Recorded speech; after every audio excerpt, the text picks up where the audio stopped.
Imagine holding a $2 trillion winning lottery ticket and throwing it in the trash. That is exactly what the most powerful internet company on earth did in 1998. Two Stanford University graduate students walk into the offices of the most powerful internet company on earth. They are exhausted, they are broke, and they just want to get back to finishing their PhDs. They have built a small, highly efficient search engine algorithm in their dorm room, but it is taking up too much of their time. So they make an incredibly humble offer to the executives sitting across the table. They offer to sell their entire algorithm outright for $1 million. The executives politely decline. They tell the students that their search engine is actually too fast and it would ruin their business model. So the students pack up their briefcases and go home to run the company themselves. Those two students were Larry Page and Sergey Brin. The search engine was Google, and the executives who laughed them out of the room worked for Yahoo. It stands today as the single most devastating trillion-dollar miscalculation in the history of human commerce. To comprehend how Yahoo could make a mistake of this magnitude, you have to understand the internet in 1998. Back then, Yahoo was not just a website, it was the entire front page of the digital world. They were the undisputed kings of the dot-com boom. But Yahoo was not actually a search engine in the modern sense. It was a web directory. It was curated by human beings who manually categorized links into folders like entertainment, news, and sports. Yahoo's entire financial foundation relied on one specific metric: page views.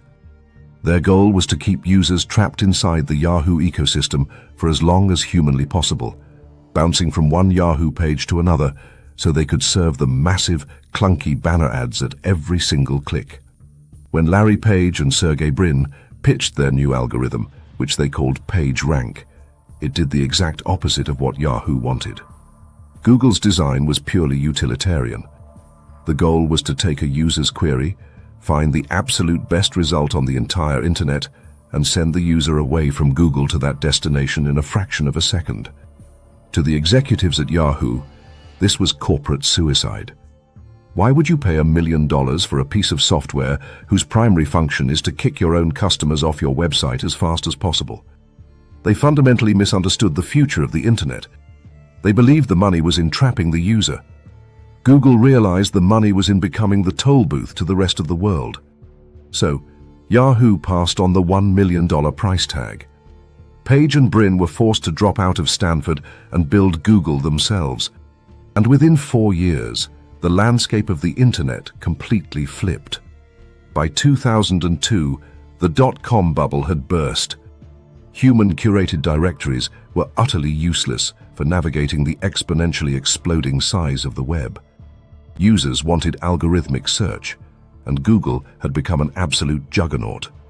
Realizing their catastrophic error, Yahoo's CEO at the time, Terry Semel, swallowed his pride and flew to Google headquarters. He was ready to fix the mistake of the previous administration.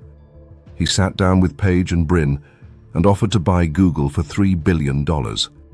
It was an astronomical markup from the original $1 million asking price, but the Google founders knew exactly what they were worth. They looked Semel in the eye and countered his offer. They would sell, but the price was now $5 billion.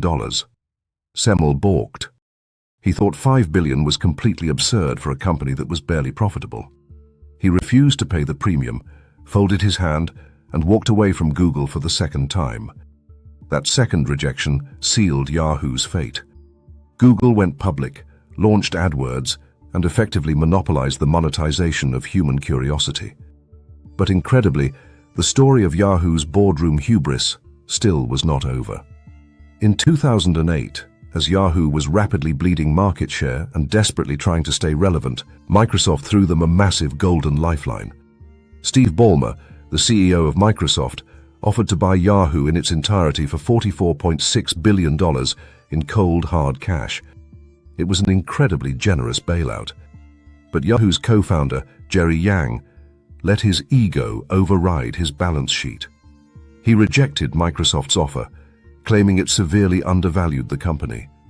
It was the final, fatal blunder in a decade of catastrophic boardroom decisions.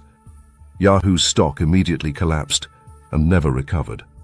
The company spent the next several years in a slow, agonizing death spiral, cycling through CEOs and suffering the largest data breaches in internet history.